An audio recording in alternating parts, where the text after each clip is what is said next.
We begin today the Gemara on Daf Yud Amud Aleph, towards the top of the Amud, about 4 lines from the top where it says Elo I Kashya. The Gemara here is discussing the machlokes of Beis Shammai and Beis Hillel that we find regarding halachas and yontif. It went through a few mishnayos, pointing out a contradiction in their opinion, and it answered it. And it's going to go through now another few machlokes. Now the point of it here is that in the beginning of the Masechta, we had the first Mishnah where Beis Shammai were Mekel, and they said that you can shecht on Yontif and you can do the Kisi Adam, and Beis Hillel were Machmer. Beis Hillel says you can't. And then you have in later Mishnayos where you find the reverse, that Beis Hillel is the one that's lenient, and Beis Shammai is the one that's the more stringent regarding on Yontif, doing things on Yontif to prepare for what you need for the food. So the assumption of the Gemara is that in all of these cases, we're talking about a situation where there is a Issa Midrabanan. And the question is, for the purpose of Simchas Yontif, are we going to be mater a Issa Midrabanan or not? So in the first Mishnah, where there's an Issa Midrabanan, you might come to crumble the earth when you use it for Kisi Adam. So there, Beis Shammai was lenient and Beis Hillel was Machmer. In later Mishnayos, where there also seems to be a reason to have a Gzeira Midrabanan, and there, it's the reverse. Beis Hillel are the ones that are lenient, and Beis Shammai is the one that's stringent. So the Gemara before answered that in all these cases, it's not a contradiction, and the reason is because everybody agrees that we don't remove a Gzeira Midrabanan for the purpose of Simchas Yontif. The argument between Beis Shammai and Beis Hillel is whether there's adequate reason to even be geyser in the first place. Is there a Gzeira Midrabanan in this situation or not? That was the point of the Gemara until here, and the same point will continue in the next piece of the Gemara that we're going to learn here. Let's see inside. So the Gemara Eli Kashya. If there's a question, if there's a contradiction in the opinions of Beis Hillel and Beis Shammai, ha Kashya. The following is a contradiction. Beis Shammai Yaimrim, Beis Shammai say, this is a Mishnah later here on Daf Yud Aleph, Ein noitlin es ha'ali. You cannot take an ali, which is a big piece of big piece of wood that you use, like lekatzav olive basar. So over here, usually this is used, they use this to crush the kernels of wheat, and that's a malacha, which is aser. So this is what's called a keli, shemalach le'isser. It's a keli that's used for the malacha of teichen, so it's aser. So Beis Shammai says, you can't take this keli, which is used usually for something which is forbidden, you can't use it, lekatzav olive basar, to cut meat on it. Even though on Yontif that's a permissible use, but since it's a keli that's designated for a malacha that's aser, you can't use it to cut the meat in it. Beis Hillel matirin, and Beis Hillel say that it is allowed. So what do you see here? Alma, what I see here is gab simchas yomtev. When it comes to the things that you need for the simcha of yomtev, Beis Shammai l'chumra, Beis Shammai is stringent, Beis Hillel l'chumra l'kola, and Beis Hillel is lenient. So this is the contradiction of the first Mishnah. So in the first Mishnah it says, when it comes to doing the shechita, and you have to do Kisi Adam, Beis Shammai says you can go ahead and do so, and Beis Hillel says you can't. So there it's the opposite. So Rabbi Yochanan answers, we have to switch their opinions. And I mentioned already before, when we learned the Gemara, there's a machlokes of Rashi and Tosfos. Whenever the Gemara says this, Mochlefes Hashita, whether it refers to the first Mishnah, we're going to switch their opinions there, that's Tosfos. And Rashi says we're going to switch their opinions here. In this Mishnah that we're talking about now regarding the taking this ali to cut the meat, that over here you have to switch the opinions. So the Gemara explains, no, there's no contradiction here. Mimai, how do you know that there's a contradiction and you have to switch the opinions? Dilme loihi, really this is not true. At kan lekamri Beis Shammai hasam, Beis Shammai in the first Mishnah that said that it's okay to go and shecht and cover the blood. So Ella heiche the iked decken not. The reason is because over there the case is when you have a shovel that's already stuck into the ground and the soft earth. So there's no, according to Beis Shammai, there's no room for any gzeira b'chlal.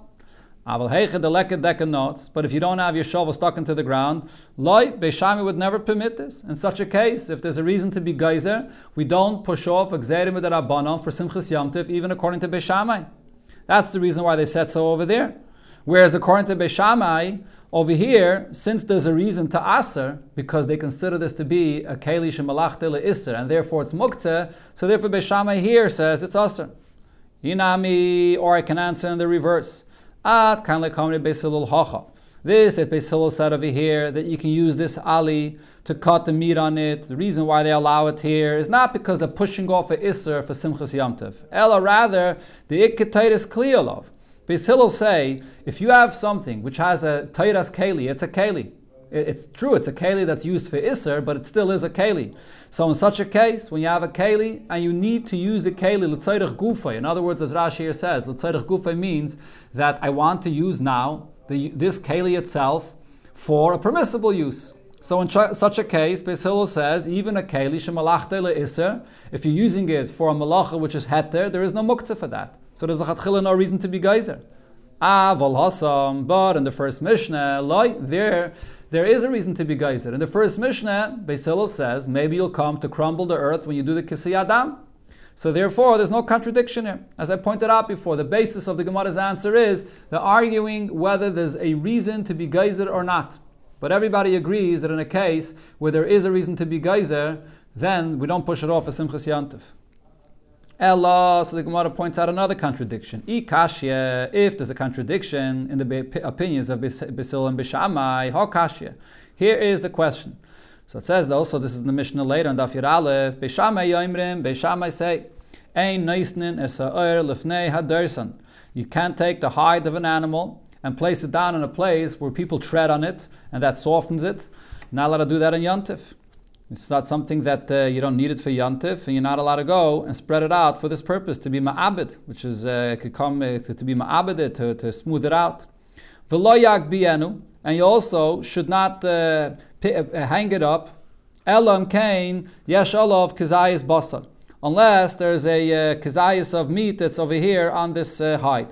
Well, Beis Hillel matirin, and Beis Hillel say that this is allowed.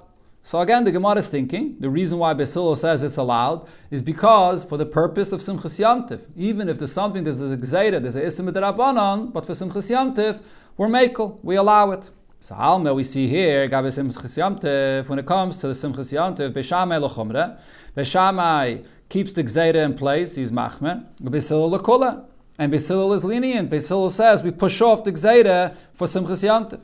So this is the contradiction. When it comes to shechting and you have to do Kisei Adam, so Beis Shammai there is lenient, and Beis Hillel is the one that's stringent. And over there it's the same subject. Do we push off Simchas Yom Tov? Do we push off Gzeira Midrabanan in a case of Simchas Yom Tov? So Rabbi Yechanan answers we have to switch their opinions. So again, the Gemara says not necessarily. There could be different reasonings in both of these Mishnayos. Mimai, how do you know to do so? Dil meloyi, maybe this is not true. Because at kan lekamri Beis hasa melahechadekadeka notes. In the first Mishnah, you have a shovel stuck into the ground, so there's no reason for any gzeira whatsoever. Aval hechadekadeka notes. If there's no shovel stuck into the ground, loy, they would never allow it. If there's a reason for a gzeira, Beis Shammai would be machmer as well. Hinami, or I could answer you, Ad kan lekamri Beis Hillel hacha el dechazi lemizga elavei. Over here, the reason why they allow to spread out the hides, and when people tread on it, and it softens it, because when you spread it out, that's also fit for people to sit on it and to recline on it. That's the way they used to sit back in the times of the Gemara. They would recline on the hides that were spread out on the floor. So therefore, in such a case, it's being used for that purpose, to recline in it, and there's no gzeira whatsoever. But in the first Mishnah, by the Kisei Adam, if there's a reason for a gzeira, loy, over there we don't push off the gzeira midrabanan.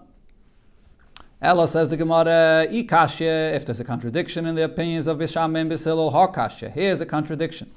Beis Shammai yoimrim, Beis Shammai say, ein misalkin es hatrisim b'Yom Tov. You're not allowed to remove the shutters of the windows of the stores in Yom Tov. So as Rashi explains, what they would do is they would have these shutters that they would remove from the windows, and they would place it down on the ground, and then on it they would place their items, spices and different items to sell. So they would use it sort of like a keli to place their items in it to sell. So Beis Shammai say you can't remove these on Yom Tov. Well, Beis Hillel matirim afla hachser. Beis Hillel says you're allowed to remove them, and you also are allowed even to put them back on Yom Tov. So what do we see here? Alma, again, we see Gabi Simchas Yom Tov. When it comes to Simchas Yom Tov, Beis Shammai l'chumra. Beis Shammai here is being stringent, or Beis Hillel l'kula, and Beis Hillel is being lenient. So the issue over here is, as we'll see soon in the Gemara, when you're removing these shutters from the window, so there's an issue of seiser. Just that there's a isser, there's the malacha of baina when you build, and there's a isser of seiser when you're removing it. So you're being seiser, demolishing, taking off these shutters from the window. Now, even though this is a keli, these are these shutters that are used to put down on the ground and then to contain in it, to put in it all their items that they sell. But if you hold, there's a machlekes about this, as we'll see in a moment in the Gemara, whether the concept of the malacha of binyan, does it apply only to a house, to a real structure, or even to kelim, even to vessels as well. So over here, the basis of Beis Shammai is saying is that there is the concept of the malacha of binyan or stira. In our case, it's stira. He's demolishing, he's removing the shutters, even regarding a keli. It does apply even regarding a keli. And therefore over here, when he removes these shutters, you're not allowed to do them on Yontiv, even for the purpose for Simchas Yontiv. So over here, we're not necessarily talking about shutters that are totally attached with the proper hinges, and therefore you're really being seiser completely when you're removing them. But nevertheless, because there is binyan and stira by kelim, so therefore there should be a gzeira midrabanan here, that you're not allowed to remove it. And nevertheless, Beis Shammai, so what do we see here? The Beis Shammai is the one that's stringent and says that you cannot remove it on Yontif, because there's binyan and stira b'kelim, and there's a gzeira not to do so. And Beis Hillel is lenient. Beis Hillel says you could remove it. So what do we see over here? That when it comes to Simchas Yontif, Beis Hillel is the one that's lenient. So again, let's see the Gemara inside. So Alma, Gabi Simchas Yontif, Beis Shammai l'chumra, Beis Hillel l'kula. So on this I'll ask you from the first Mishnah where it says Hashoichet chayav b'yamtiv v'chulu. So over there we see that Beis Shammai is the one that's lenient, that you could shecht and do the kisi adam, and Beis Hillel is the one that's stringent and says you can't. Same question as we asked before. So Bishloime Beis Shammai lekashya. So the contradiction in Beis Shammai's opinion, we can answer like we answered before. In the first Mishnah, you have a shovel stuck into the ground, so there's no reason for any gzeira whatsoever. Over here, it's not a situation where you have already a shovel stuck into the ground. In other words, over here, there is a reason to be geyser. Beis Shammai always holds we don't push off a gzeira midrabanan for Simchas Yom. In the first Mishnah, he holds there's no reason for a gzeira midrabanan. Here, by the shutters of the window, there is a reason for the gzeira midrabanan. You might come to be baina or seiser with kalim, and therefore they made this gzeira here. So according to Beis Shammai, that could be answered. Ella Beis Hillel, Beis Hillel kashya. However, according to Beis Hillel, there's a contradiction here. In the first Mishnah, Beis Hillel was stringent and said that since there's a reason to be geyser, therefore you can't shecht on Yontif and do the kisi adam. Over here, we're talking about a situation that there is a reason to be geyser because of the binyan and the stira b'kelim, and yet Beis Hillel are lenient. We push off the gzeira midrabanan for Simchas Yontif. So how are we going to answer that question according to Beis Hillel? So Rabbi Yochanan says that we have to switch their opinions. Hinami, but then the Gemara says another answer I could say. Some are not geiris hinami, some are geiris just dil meloihi. At kan lekamri Beis Hillel. We could also answer and explain according to the Beis Hillel that it's not opinion. At kan lekamri Beis Hillel hacha. Reason why Beis Hillel say over here that they were lenient and they said it's not an issue. Elamishum the aim being bekalim the aim stira bekalim. Because Beis Hillel's opinion is there is no malacha of binyan when it comes to akeli. Or stira, demolishing. When it comes to akeli, the malacha of binyan and stira is by a structure, by a house, but not in kelim. Over here, it's about taking a shutter and preparing it to put it down on the ground, to use it as a keli, to put food in it or items in it. There's no binyan or stira by kelim. So therefore, in this Mishnah, there's the chatchila, absolutely no gzeira. There's no reason for any gzeira whatsoever. Therefore, Beis Hillel were lenient here. Aval Hassam, but in the first Mishnah, there they were not lenient because there's a reason to be geyser. You might crumble the earth when you come to do the Kisi Adam. So therefore, according to Beis Hillel, there's also no contradiction. So as you see here in the Gemara, in the last question, it seems for sure, according to the Girsa that has the Inami, that we don't necessarily accept this answer to answer the contradiction of Beis Hillel's opinion. And the reason is, as the Rishayim say, Taisus discusses it before, and Daf Tes, and the Ramban discusses it here, that Rabbi Yochanan's opinion is that there is binyan and stira b'kelim, even according to Beis Hillel. And therefore, he doesn't accept this answer. Can't say that Beis Hillel holds there's no reason to be geyser whatsoever. And therefore, the contradiction remains a contradiction, and we have to switch their opinions. And according to Taisus, that means that we switch the opinions of the first Mishnah. Beis Hillel and Beis Shammai regarding the Shechita and the Kisi Adam, Beis Hillel is the one that was lenient there. According to Rashi, we switched our opinions over here. But the point is that this last answer here is not necessarily accepted because Rabbi Yochanan holds that there is binyan and stira b'kelim.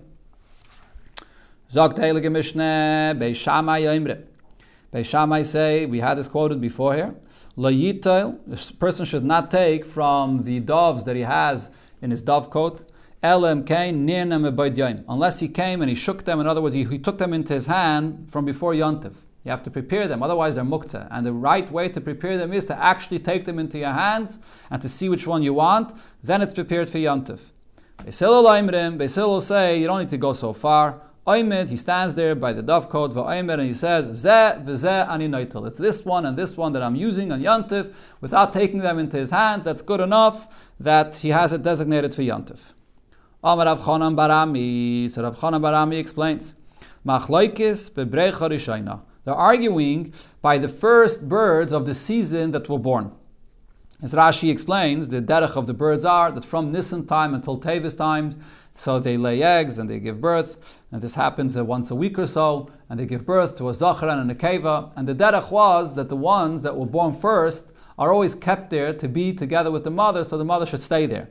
So therefore, when it comes to Brecha Rishayna, there's a machlokes between Beis Shammai and Beis Hillel, whether you have to go so far to designate it by taking it into your hand in order that it should be prepared for Yontif. And the Gemara explains, the Beis Shammai say that Gazrinon, if you're not going to take it into your hands, we're geyser, dilma asi lam luche. You might come to change your mind. Since the derech is to keep it there with the mother, so therefore, even after you said you're going to take them, but it's going to come Yontif, you might take it into your hands, you might change your mind to put it back, because that's the derech. So therefore, you're going to end up taking something which is muktzah, because you're not going to use it b'chlal for the shchita. But Beis Hillel savri loy gazrina. Beis Hillel say even by the brecha rishayna, even the first birds that came in the season, that the derech is to leave it with the mother. But if you already said that you want to use it for Yom Tov, that's good enough. We rely on the fact that you're going to end up using it, and therefore there's no gzeira that you might take it in your hands and then put it back down. Aval bebricha shniya. When it comes to the second breed, the ones that come afterwards, the second, third, and so on in the season. So over there, divrei hakol, everybody will agree, ba'oimid va'oimer zeh v'zeh ani noitel, that it's enough if he comes before Yontif and he stands there and says, this and this is what I'm going to be using, sagya, that's enough. You don't have to take it into your hands. Even Beis Shammai would agree. There's no gzeira that he might not end up using it. Frag the Gemara, Beis Hillel. Now, according to Beis Hillel's opinion, lama leila meimar zeh v'zeh ani noitel. Why does he have to be so specific and say it's this bird and this bird that I'll be taking? Leime, instead, wouldn't it be enough for him just to say, Mikan ani noitel, from this nest? It's from here that I'll be taking my birds to Shecht and Yontif.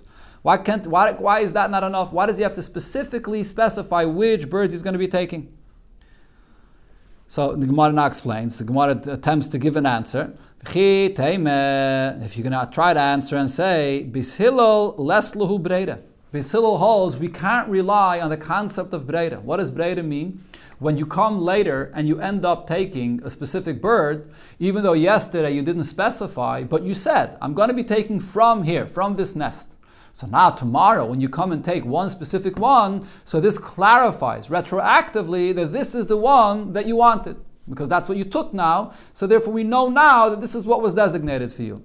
But even though it wasn't clear from the beginning, but breida means that later on, once you take it, it retroactively clarifies this is the one that was designated, and therefore it's not muktzah. So from the fact that Beis Hillel says that you have to specify which bird you're taking, it seems like Hillel does not rely on the concept of breida. You can't retroactively clarify. You have to lechatchila go and say which one specifically it is that you want. So the Gemara asks on this, but is this true that Beis Hillel doesn't hold of breida? But here we have a Mishnah that Beis Hillel seems to be relying on the heter of breida. We learned in the Mishnah as follows. So this is talking about a mace, a dead body that's inside the house or inside under a oil, under a roof. And of course the oil is all going to become tamei, everything inside is tamei. But besides that, also there's a gzeira midrabanan that all entrances, all the doorways are also going to become tamei, because the mace is going to go out through one of the doorways. Even if the doorway it does not share the roof and it's not under the same roof together with the mace, but because the mace is going to leave one of these doorways, so there's a gzeira midrabanan that all the doorways are going to be tamei. We don't know which one the mace is going to go out from. That's the halacha midarabanan. So now, the Mishnah says as follows. Hameis bebayis, so you have the dead body inside the house, v'loi psachim harbe, and you have many doors, kulan tmei, they're all midarabanan going to be tummy. Niftach echad me'en, if one of the doors are opened up, so then now we know which one the mace is going to go out from. The rest are remained closed. So who tamei? That one, that doorway is going to be tamei. V'kulan tahir. The rest of them are all going to be tahir. Chashav lo'itzieh bechad mem. If he thinks and plans in his head that he's going to take the mace out of one of them, oy b'chaloin sheyesh boy arba, or it doesn't have to necessarily be a doorway, even a window, but it has to have the width of 4x4 tfachim. Then that's the amount, the minimum amount to take out a mace. Matzeles al kol apsachim kulan. So this will now save and make all the other doorways tahir, because now it's clarified. We see which one the mace is going to go out from. Beis Shammai yoimrim, Beis Shammai say, v'hu shechashav lo hitziyoi at shelo yomas hameis. This that the person was thinking to take out the mace from one place. So that saves everything else, that everything else becomes tahir. That's only if he thought so, if he had that plan before the person died. Then we say that it's that door or it's that window that's designated to take out the mace from there. Beis Hillel say, af mishayamas hameis, even after the person died and later he thought that he wants to take out the mace from one door, so it saves everything from becoming tummy. So what is the case of their machlokes? Regarding what are they arguing about? So the Gemara was thinking at this point that the case that they're arguing about over here is regarding these doorways, lemafreya, right? When you have these doorways open over here in this area, and the question now is, if he thought later that he wants to take it out from one door, could I now say that lemafreya, I see that all the other doorways was not meant to be used?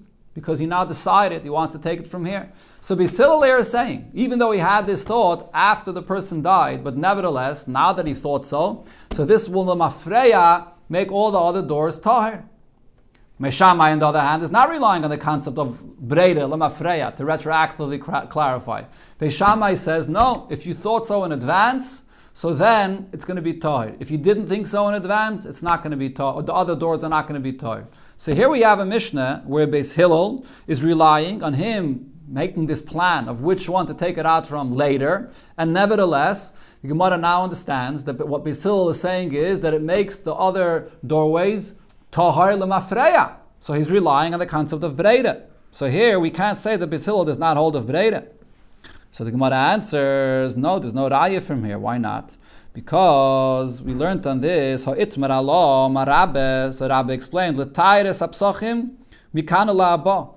This machshava that it says over here, that Beis Hillel says it helps to have the machshava after the person died, to be mitayr, the other psochim, the other exits, the other doorways, that's only to be mitayret, mikana la'aba, from here going forward. We're not using the machshava of the person, lima freya, to retroactively make it tayr. That it's only to make these psachim tahir from here going forward. It's only from here forward, but we're not using the person's machshava to make it retroactively tahir. So that's what was the machlekes of Beis Shammai and Beis Hillel. They're arguing about mekana la'aba, not lemafreya. Beis Shammai holds once there's a mace inside this oil and there's many exits, and he didn't decide in advance which one he wants the mace should go out from, so the Gzeirim Rabbanon applies to all the exits and they all become tamei. Having a machshava now to decide which one you want to take the mace out from is not going to change the status of those exits, even mikan lahaba. On the other hand, according to Beis Hillel, it can't change the status of those exits lemafreya. If there was any question of something that was by those exits between when the mace died and the machshava, it's not going to be metayiret lemafreya if he now decides that he wants to take it out from one doorway, because there is no breida. That's what the Gemara is saying now. But it will help mikana lahaba, that he could change the status of all the other exits from here going forward. If he's going to have a machshava that I want to take it out from one door, so all the other doors going forward will be tamei, will be tahir, that is. Now that he had the machshava that he's going from one door, everything else will be tahir. So the point is that we can't prove anything from here regarding the subject of breida. Because the machshava, according to Beis Hillel, to be mitayr, the other doorways, is not effective retroactively. If there was any question of tumah regarding an item that was there before, between when the mace died and when he had the machshava, it's only being used, his machshava is only going to be mitayr mikan or lahaba. So we could still say that Beis Hillel does not hold of breide. And therefore, coming back to our Mishnah here, when it comes to choosing which doves you want to shecht on Yontif, you have to specifically say, zeh v'zeh. You have to say exactly, and you can't just say from this nest, and then later we're going to say whichever one you take, it clarifies retroactively that this is the one you wanted. Rava says, Lo'olam, I can tell you, limafreya. Beis Hillel holds the machshava of a person regarding the mace. Which door he's going to take out the mace will remove the tumah of the other psachim, of the other entrances, retroactively. Even if, after the mace died, there was a shaila of tumah, there was something that was under those doors, under those doorposts, between then and now when he had the machshava works retroactively, that it will not be tumah. So we do see the concept, Beis Hillel does hold of breida. But v'hacha, nevertheless, over here we don't rely on breida because hainu taima. The reason why Beis Hillel says when he's choosing the birds to shech v'yom tov, he has to be very specific because dilme metaltel v'shavik. Even if there's a concept of breida, but here we're concerned if he's not going to be specific which one he wants. He might on Yontif come and pick up one, and he's going to see that it's it's not a good bird. He doesn't like it, and he's going to leave it. He's going to pick up another one, Vishavik, and he's going to leave it, because metaltal midi delechazile. So he ends up moving and touching something muktzeh that he's not even going to be using b'chlal for the shechita. That's what we're concerned about over here. So therefore over here, he does have to be very specific what he wants. Fragt the Gemara, but how does it help if he's specific? If this is what you're worried about, that he might pick it up on Yontif and see that it's not fat enough, that he doesn't like it, but didn't you say that according to Beis Hillel, he doesn't have to take it into his hands like Beis Shammai says? According to Beis Hillel, it's enough that he stands there and he says, this is the one that I want. So he's not taking it into his hands. So even by being specific, how does that help? You have the same concern. He might come tomorrow and pick up one and not like it, take the other and not like it. And for the Gemara, Hanimili me'erev Yontif.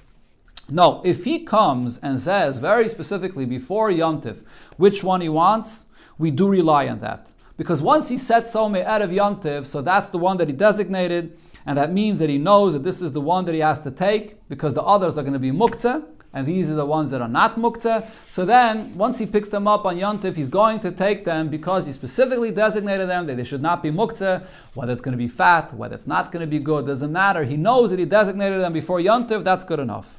However, if he didn't specify before Yontif, he just said in general, I'm going to take from here. And then on Yontif, he's going to want to come and take specifically the one that he wants, that's asur.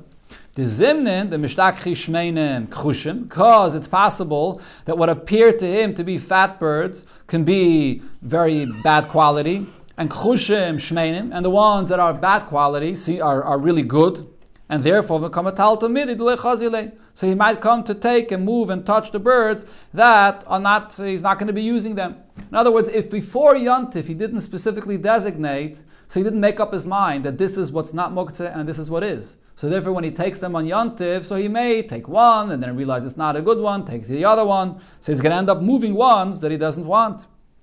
Inami, or maybe even more, zimnin, the mishtakchi kulak chushim. Maybe it's going to end up, you'll find that all the birds are not fit to be shechted, they're all not good. Vishaviklu, and just leave all of them. And he won't shecht anything. And then he's not going to have what to eat, he won't have simchas yamtiv. So therefore, what Beis Hillel is saying is, as long as he specifically designated before Yontif what he wants, even if he didn't mamish take it into his hands, like Beis Shammai say, but once he designated it specifically, so he knows that this is it. Everything else will be muktzeh, and this is it, and therefore on Yontif, there's no feeling around here, there. Everything else is muktzeh, and this is what I'm going to use, and he's going to shecht it, and he's going to have it for simchas Yontif. If a person designated to shecht on Yontif, there were blackbirds, or matzah levanim, and instead he finds white ones. Levanim and matzah shchayrim. He designated white ones, and he finds black ones. Shnayim u'matzah shloisha. He designated 2, and he comes on Yantif and he finds that there are 3 there. So then asurim. Then it's asur because we say that it's different ones. The 2 that were there are gone, and these are different ones. Shloisha u'matzah shnayim. If he designated 3, and now he finds only 2 there, mutarim. In such a case, we say it's mutter. We say that those 2 are from the ones that he designated. As the Gemara will explain. If he designates them when they are inside the nest, umatza lifnei kain, and he finds them to be outside in front of the nest, asurim, then it's forbidden. Ve'emeisham elahein hare'elu mutarim. If all there is over here is only these same birds, there's no other ones there, so then it's going to be mutter. We'll see, the Gemara will explain this. Sagt the Gemara, Pshite, it was obvious that the Pshat of the Mishnah is as follows, that Omar Rabbe explained, what's the Pshat in the beginning of the Mishnah, when he designated the black birds and instead he finds white birds. He actually designated both black and white birds, and Vehishkim, and he gets up early Yontif morning, and he finds them misplaced. The area where the blackbirds and the nest where the blackbirds are, now he sees the white ones, and in the reverse, where the white ones, where he finds the black ones. So I would think to say, Hani Ninu, that these are the same birds that he designated. And all that happens is they change their position. They jumped over from here to there, and they changed their position, and therefore I could rely on the fact that these are the ones that I designated, and they're not muktzah, they're not just birds that came from somewhere else here, that were never designated. Kamash Malan, so that was the chiddush of our Mishnah, that even if you had 2 nests in this dovecote, and you designated the black ones in one nest and the white ones in another nest, and you come the next morning and their positions are changed, we don't rely on the fact to say that they just changed positions. We say, no, the ones that you designated are gone, and the ones that are here now are new ones that came from somewhere else, and that you never designated them. So Kamash Malon, Hanach Ozdula Alma, the ones that you designated went away, and Vahani Achrininu. And now these, the black and the white birds that are here, are different ones that you never designated. That's the pshat in the Mishnah that Rabbi said. So the Gemara, Leime, Misayeya Leila Rab Chanine. Shall we say that if this is the pshat in our Mishnah, so we have a rayat to what Rab Chanine said. Rab Chanine says, Roiv v'korev. Whenever you have a question of how to identify something, and you have 2 things to rely upon. Either you can follow Raiv, go according to the majority, or Karev, you should go according to what's nearer to this area, not necessarily according to the majority in the whole world. So what does Rab Chanina say? Haleich acha haraiv. Following the majority of the whole world is a better thing to rely on. It's stronger than relying on what's near you right over here. So the same thing we see over here. What is the Mishnah saying according to Rabbi's Pshat? You could either rely on what's near, what's right over here. You have the black and the white birds, and you could say that all that happened is they didn't come from the whole world, from everywhere else. Right here, nearby, they just switched their positions. That's one way you could interpret what happened here, when you see that they switched positions. Or you could say, no, that since there's much more birds in the world than what you just designated here, and you see that they're not in the same place that you put them, so therefore let's follow Raif, and let's say there's much more birds in the world, and therefore what you placed there probably is gone, and from the Raif of the world, they were replaced with other birds that came here and landed here. So what do we see in our Mishnah according to Rabbi's Pshat? We're following the Raif of the world. We're not following the Karev to say that what was here just switched positions. So the Gemara, it's not a Raya, because Keda'ama Abaya, we can say here in our Mishnah, like Abaya says later, and we'll see soon for the end of the Mishnah, Bedaf. We're talking over here about a dovecote that has a ledge in front of it. And because there's a ledge in front of it, so therefore, Hachanami Bedaf, so just like Abaya says later, we could say here we're talking about a ledge, so if there's a ledge, so all those roiv birds of the whole world actually come here and sit on the ledge. So it's not just Karev of the birds that are here inside the nest, and then there's the Roiv of the whole world, which is not Karev, it's just Roiv far away. No, even the Roiv of all the other birds are right here on the ledge. Elamai, as long as these birds are inside their nest, they don't allow the other birds that are from the whole world that come and sit on the ledge to go inside the nest. But maybe what happened was these birds that you designated inside the nest left, And now other birds that you never designated from the whole world that come and sit on the ledge went inside. And you can't say that this is Roiv versus Karev. No, because even the Roiv is also Karev. They're right here on the ledge. And therefore, that's why we can't rely on the fact that these are the same birds that you put here. Because there's a ledge right there that they could have came from. These new birds that you never designated came from. If you put two birds there and now you find three, it's going to be Aser. Why? Why is it Aser? Manavshach, because either way you look at it, there's a problem here. If we're going to say the two that you placed there flew away and there's three new birds that came here, so these are different birds, you never designated them. They're muktzah. Even if it's not different birds that you placed there, but you only placed two, and now there's a third one that came here that you never designated. So there is a third one that's muktzah that you never designated that's here. So therefore, there's one mixed in that's muktzah, so that's still an issue. And Taisus explains that the reason why we don't say bittul beroiv over here, even though it's two that you did designate and there's only one that you did not, is either because by a live bird there's no such a thing as bittul beroiv, or Taisus says the cloud that we had before in the Gemara, davar sheyesh lo matirin, there's no bittul beroiv. So you can wait until after Yontiv and it'll be permitted. There's no bittul beroiv here. The next case in the Mishnah was shloisha matzah shnayim. You placed three birds there, now you come back and you see only two there. Mutar, and in that case it's going to be mutter. My time, so what's the reason for this? Because I say, hani inu. These two that you find there, these are the two that you put there. V'chad minaya was alalma. From the three that you placed there, one of them went away, but the two that you did designate are still here. That's what we could rely on. So the Gemara, Taisus points out, even though usually to say this kind of a kula by a davar sheyesh lo matirin, you shouldn't rely on such a kind of a kula. B'chlal, by a davar sheyesh lo matirin, because you could wait until the time of the heter, we don't rely on bittul or on sveikis or on any heterim, so why over here do we rely on this heter? So Taisus says that over here it's not even relying on a heter. It's like Taisus calls it a vadai. Vadai because in such a case, since we see two are still there, so vadai b'kai gavna talinu l'kula, we can definitely assume it's for sure that we say that those are the two that you placed there. So shall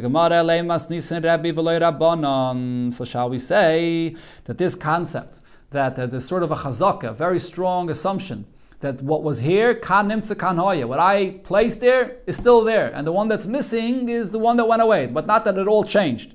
So shall we say that this is only according to Rebbe and not according to the Rabbanon? The Tanya, so we learned in the Beitza as follows. This is regarding Meiser Sheni. Hiniach money, a person places down money of Meiser Sheni, one money of Meiser Sheni, and Matzah Masayim, he comes back, he finds two money. So what do I say? Chulin and Meiser Sheni murav and zebezeh. So it's Chulin and Meiser Sheni. What you placed there is still there.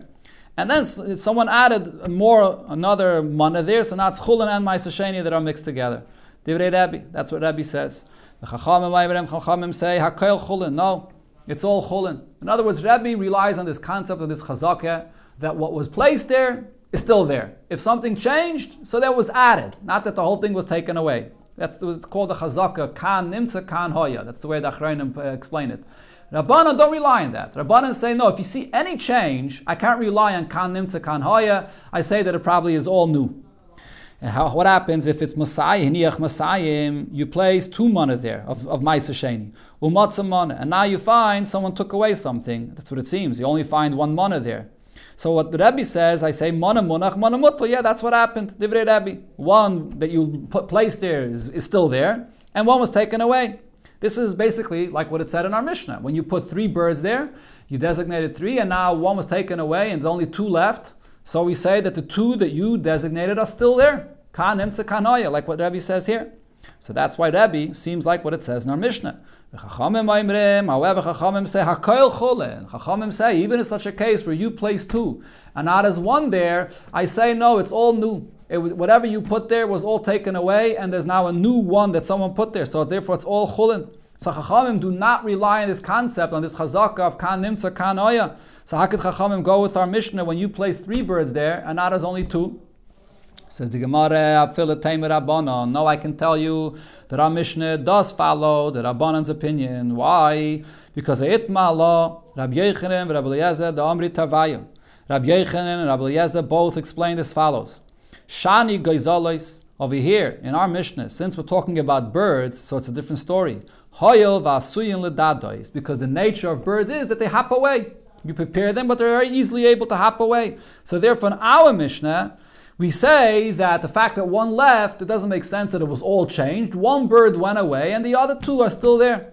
Whereas when it comes to the money that you put down, the money is not walking away on its own. So if there was a change, over there Chachamim say, once I see a change, I can't rely on just part of the money hopping away. We say that the whole thing was removed and now there's a new mana that was placed there. This is the answer that who said? Rabbi Yechanan and Rabbi Elazar. So now the Gemara asks on this, but why did they, Rabbi Yechanan and Rabbi Elazar, have to give this answer here, that Shani Goizalois, Hoyel Vasuyin Ledadis, that the reason why our mission is different, because it's birds that can hop away.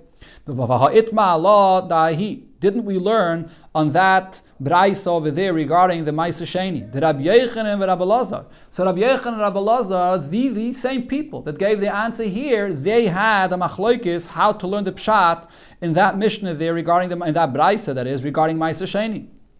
Chad Amar, one opinion was Bishnei Kisin machlokes, that the machlokes between Rebbe and the Rabbanon is only if it's two different pouches.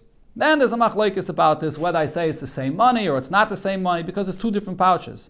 Aval bekis echad, if it's all in the same pouch, divrei hakel chulin, then everybody would agree to what the Chachamim say, that it's probably all chulin, because it's one pouch. So if you see a different amount of money in that one pouch, probably the previous pouch that had more money in it was all removed and it's a new pouch there. That's one opinion. But another opinion said, bekis echad machlokes. No, regarding a case where it's one pouch, and there was one there before and now there's two, or there was two there before and now there's one, that's when the machlokes is. Aval b'shnei kisin divrei hakoil mana munach mana mutal. But if it was two pouches, everybody would agree by the Ma'aser Sheni that I say that if you place down two and now you find one, so the one that you placed there is still there, munach, it's still there, and the other one was taken away. That's another opinion. So now the Gemara explains that according to the second version here, there's no reason to give an answer about the fact that birds are different, that they hop away. And the Gemara explains. Now,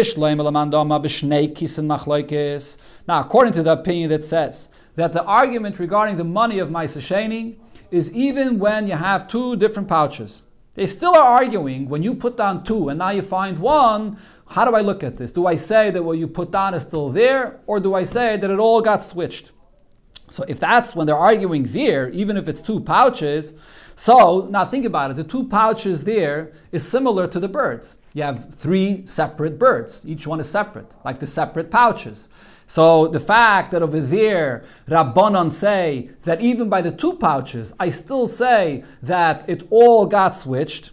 So therefore, therefore, according to him, to explain how he could fit with our Mishnah, I would have to answer, the difference between the pouches and the birds is that the birds can walk away, they can hop away, where the pouches do not hop away. In other words, if they're arguing there about two pouches, so therefore, our Mishnah here and that Beitza there are actually similar. Here we're talking about separate birds, and they were talking about separate pouches of money. So I would think to compare them. So therefore we have to give the answer that no, that nevertheless the birds are different, because besides the fact that they're separate birds, similar to the separate pouches, it's also birds that can hop away. That's why we have to give that answer. But according to the opinion that says that over there by the money, the argument between Rabbi and the Rabbanon is only because it's one pouch. If it would be two pouches, divrei hakoil, everybody would agree. Monem munach, monem mutal. Everybody would agree in a case where you put two moneh, and now you find one. So what I say is the one that you placed there is still there, and another one was taken away. Exactly like it said in our Mishnah. When you have two or three separate birds, and now you place three, and you find two. So I say two are still there, and the third one was taken away. So if that's the pshat, why do you have to give any additional answer to distinguish between the pouches of money and the birds? In the case of two kisin, when it's two separate pouches, similar. But that's the case that's similar to our Mishnah when you have two birds. In such a case, he's saying nobody argues. Everybody says that I say that what's put there is there and what was taken away is taken away. So what was the reason to give an additional answer to make a distinction that this is birds that hop away and that's not? Rav Ashi, so Rav Ashi explains, in our Mishnah, when it speaks about these birds, it's not stam speaking about birds. And Rashi actually says, because the Mishnah just mentions birds, zimin shchayrim, and it speaks about birds in our Mishnah, and it doesn't specify what the situation with these birds is, so that includes also geizalis mekusharim, birds that are tied together. I mean, be pashtus, you could assume a person wants to designate these birds to use them for Yom Tov, so he ties them together that he wants to have them for tomorrow. So therefore, our Mishnah is actually talking about these birds that are tied together. And v'kise mekusharim askinan. And also over there, in that Beitza, even if it was speaking about, what did the Gemara say before that? According to one opinion, they're arguing about one pouch. When he said one pouch, what did he mean by one pouch? He meant two pouches that are tied together as one. That's what he meant when he said one pouch. But he wasn't talking literally about one pouch. So therefore, it's the same thing. The reason why there's a question is because even though in our Mishnah we're separate birds, but the birds are tied together. And over there, even though we're talking about separate pouches, but they're echad, they're tied together as one pouch. So they actually are similar. So therefore, there was a question, according to the Rabbanan, that say that it's all switched. How does that fit with our Mishnah that says that what you placed there is still there and that there's something else that was removed? There's a part of it that was removed. And therefore, what we answer is that there's a difference between birds and money and pouches. And what do we say? Birds, so they jump around in their place and therefore they can unravel the knot that ties them together. And therefore over here, if you see one is missing, I say that's probably what happened. And what you placed there is still there. But kisin loy menatchia dodi, when it comes to the pouches that are tied together as one, if you see that one is missing, it doesn't make sense that one unraveled and someone took away one of them. How's it going to unravel? So therefore, probably it was all removed and there's a new pouch that was placed there. That was the answer that we explained before to distinguish between the birds and the pouches. That's the Pshat in Rabbanan's opinion. That's why the Rabbanan in our Mishnah, they would agree to what it says in our Mishnah, that in our Mishnah the knot will unravel. By the pouches though, there's no reason to think it unravels. So therefore they say it's all chulin. Probably it's something new that was brought in. Rebbe, however, will tell you, kisin nami, it is possible even regarding the pouches, zimnin the misachel kitrayu. It could happen that the knot that you have in these two pouches, it gets worn out, it got unraveled somehow, and therefore, even by the pouches, if you see one is missing, so Rabbi says, even there I say that the chazaka we have, kan nimtze kan hoya, that what you placed there is still there, so strong that if you see one missing, I say probably what happened is that the knot got unraveled and someone took away only one of them, and the other one is still here. And obviously, for sure, you say by a bird, if you put three and not as only two there, that probably what happened is that one bird unraveled the knot by jumping around, and he went away. But the other two birds are still here. So therefore, our Mishnah, the end of the story over here is that our Mishnah could come out both according to Rebbe and according to the Rabbanan.